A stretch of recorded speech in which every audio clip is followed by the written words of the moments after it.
Hi, my name is Camille Liverpool, and I am one of the Ivan Allen College career educators in the Georgia Tech Career Center. Today, I will be talking about how to craft an effective cover letter. In addition to resumes, you will often be asked to include a cover letter when applying to jobs. Cover letters expand on the content of resumes and present skills and experiences specific to a job posting. They must be written according to the job posting. These are not one size fits all.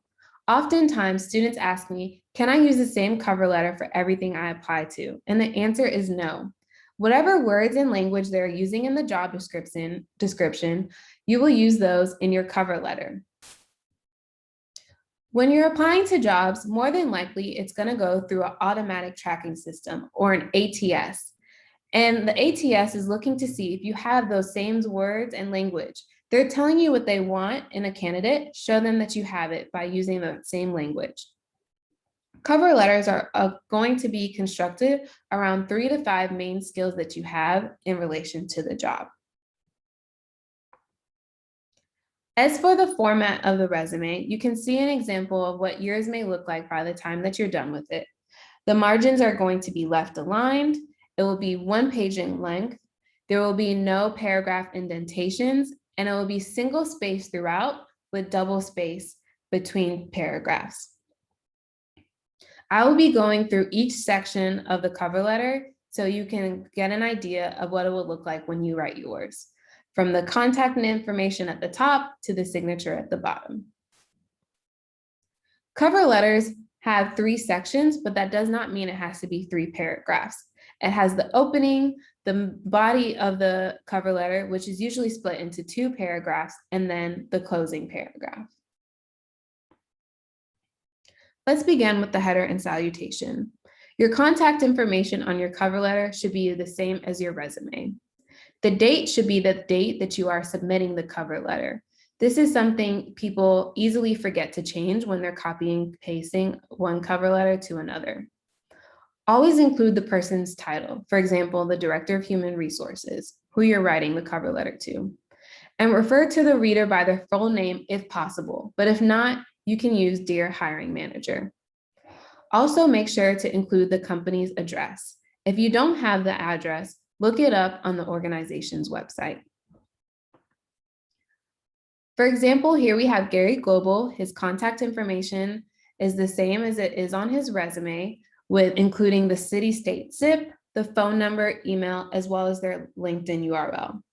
It also has the date that he's applying to, and then it goes into the contact information for who he's writing the cover letter for.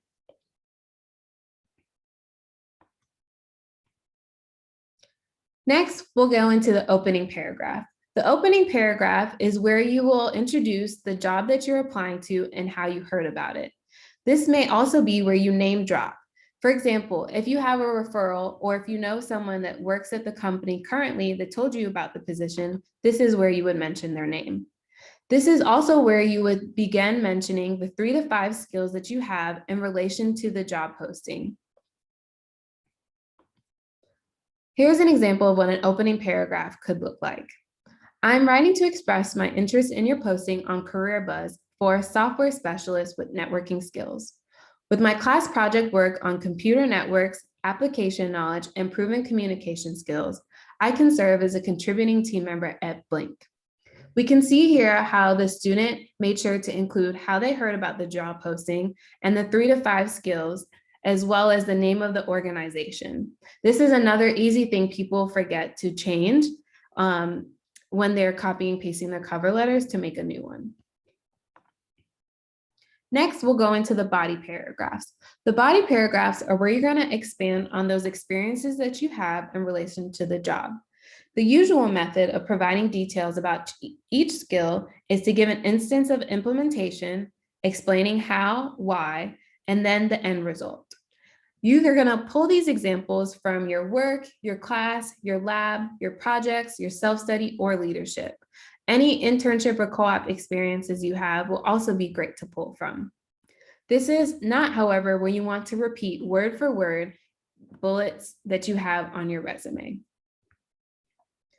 I would also highly recommend to include numbers and facts as needed. Numbers are always going to stand out on cover letters because most of it is words. The numbers are really going to stick out, and people can always understand and grasp the concepts of different numbers. So this continuing on with the same example we saw earlier. For the body paragraphs, this student said, during my time working at the IT desk at Georgia Tech, I have been able to expand on my computer network skills. Assisting clients with troubleshooting their connection issues, I assist an average of 5 customers an hour. Most recently, I received the Employee of the Month for my accomplishments. The last part of the cover letter is going to be the concluding paragraph. This is where you are going to reiterate your skills and interests in the position that you're applying to, as well as invite the reader to contact you in the future. Personally, I always like to add something unique about the company in the concluding paragraph to show that I did my research and I did not just copy and paste from a different cover letter that I wrote before. For example, it would be an honor to join the blank team to assist in adding value to the innovative initiatives. I'm self-assured I can contribute to enhancing the blank experience for all. I have attached my resume for a review. Please feel free to contact me via phone or email to discuss how my computer network project experience, application knowledge, and communication abilities can serve you at blank. This is a great example of seeing how the students repeated the experiences that he had in relation to the job, as well as inviting the reader to contact them in the future if they have any other questions. As we wrap up, I just want to show you an example again of what the format of your cover letter will look like. Your contact information at the top, the same as your resume, the contact information for the employer with the greeting, then going into the opening, body paragraphs, and conclusion. And at the end, you want to make sure you have your signature. I usually don't print out my cover letter to sign it, but I will use a PDF to go ahead and include an electronic signature.